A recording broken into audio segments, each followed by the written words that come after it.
بسم اللہ الرحمن الرحیم۔ شروع اللہ کے نام سے جو بڑا مہربان نہایت رحم کرنے والا ہے۔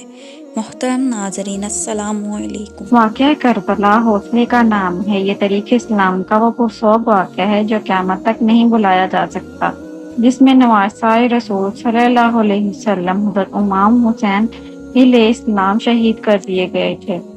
یزید خلیفہ کے عہدے پر فائز ہو چکا تھا اور اس کے لیے بڑا خطرہ اللہ اور اس کے رسول صلی اللہ علیہ وسلم کے دین پر ڈٹ جانے والے حضرت امام حسین تھے۔ حضرت امام حسین علیہ السلام کو کوفہ سے سینکڑوں خطوط وصول ہوئے، جس میں یزید کے ظلم اور غیر اسلامی نظام کے بارے میں لکھا گیا۔ یزید ابن معاویہ ان سے اپنے خلیفہ ہونے کی بیعت لینا چاہتا تھا، جس کو حضرت امام حسین علیہ السلام غیر قانونی، ناجائز اور غیر شرعی سمجھتے تھے۔ ان کے جواب میں آپ علیہ السلام نے مسلم بن عقیل کے ہاتھ جو خط بھیجا، اس کے الفاظ کچھ یوں تھے: میں اپنے چچا زاد بھائی کو آپ کی طرف بھیج رہا ہوں تاکہ وہ آپ لوگوں کے حالات سے آگاہ کرے۔ اگر اس نے مجھے خبر دی کہ آپ لوگ وہی ہیں جنہوں نے مجھے خط لکھے ہیں تو میں آپ کے ہاں آ جاؤں گا۔ مگر وہ لوگ گورنر کوفہ عقیل ابن زیاد کے خوف سے مسلم بن عقیل کو تنہا چھوڑ چکے تھے اور مسلم بن عقیل کوفہ کی گلیوں سے ناواقف تھے۔ ابن زیاد کے ایک سپہ سالار نے ان کو ایمان دینے کا وعدہ کیا تو انہیں گرفتار کر لیا گیا اور بعد میں کوفہ کے محل کی چھت سے دھکا دے کر شہید کر دیا گیا۔ اس کے بعد امام حسین علیہ السلام نے مکہ چھوڑا اور کوفہ کی جانب ہجرت کی۔ یکم محرم کو کربلا کے قریب پہنچے اور اسی مقام پر پڑاؤ ڈالنے کا حکم دیا۔ روایت کے مطابق امام حسین علیہ السلام سے جنگ کرنے کے لیے جو پرچم سب سے پہلے بلند ہوا وہ عمر بن سعد کا تھا۔ وہ اپنا 4000 فوجیوں کا لشکر لے کر کربلا پہنچا۔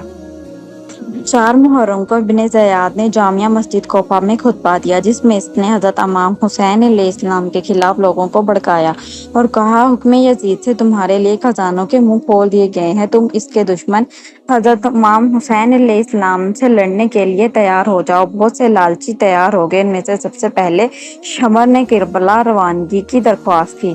5 اور 6 محرم کو بہت سے چھوٹے بڑے یزیدی لشکر کربلا جمع ہو گئے، جس کے بعد ابن زیاد نے 70,000 کا لشکر بھیجا، امام حسین علیہ السلام پر پانی بند کر دیا اور حکم دیا کہ امام حسین علیہ السلام کو شہید کر دیا جائے۔ اور اس طرح جنگ کا آغاز شروع ہو گیا۔ ایک ایک کر کے تمام جان نثار آپ علیہ السلام پر جانیں قربان کرتے گئے۔ 6 ماہ کا حضرت علی عسکر پیاس سے بلبلا رہا تھا۔ آپ علیہ السلام نے انہیں گود میں لیا اور باہر آ گئے اور بآواز بلند اپنا تعارف کروایا اور فرمایا: میں حسین ابن علی ہوں، اللہ کے نبی حضرت محمد صلی اللہ علیہ وسلم کا نواسہ اور فاطمہ رضی اللہ عنہا کا بیٹا۔ مجھے قتل کر کے جہنم خریدتے ہو؟ دیکھو، یہ 6 ماہ کا بیٹا پیاس سے تڑپ رہا ہے۔ آپ علیہ السلام نے 6 ماہ کے بیٹے کو ہوا میں بلند کیا، تبھی 2 منہ والا تیر حضرت علی عسکر کے حلق پر لگا اور سوکھا گلا خون سے تر ہو گیا۔ امام حسین علیہ السلام شدید غم زدہ تھے۔ نماز عصر کا وقت تھا۔ آپ علیہ السلام نے ریت سے تیمم کیا اور نماز عصر کے لیے کھڑے ہو گئے۔ یزیدی فوج نے آپ علیہ السلام پر تیروں کی برسات شروع کر دی۔ اس کے باوجود آپ علیہ السلام نماز پڑھاتے رہے، مگر جب آپ علیہ السلام سجدہ ریز ہوئے تو شمر نے ان پر تلوار سے حملہ کیا اور امام حسین علیہ السلام کا سر تن سے جدا کر دیا، اس کو نیزے پر بلند کر دیا۔ بی بی زینب نے یزید کے دربار میں ایک یادگار خطبہ دیا۔ بی بی زینب نے یزید کو کہا: تو ساری طاقت بھی لگا لے تو میرے نانا کے دین کو نہیں مٹا سکے گا، اسلام اور ہمارا نام قیامت تک رہے گا۔ اور ایسا ہی ہوا۔ یزید تیرا تخت و تاج تو گڑی کا تھا، ہے آج بھی دلوں پر حکومت حسین کی۔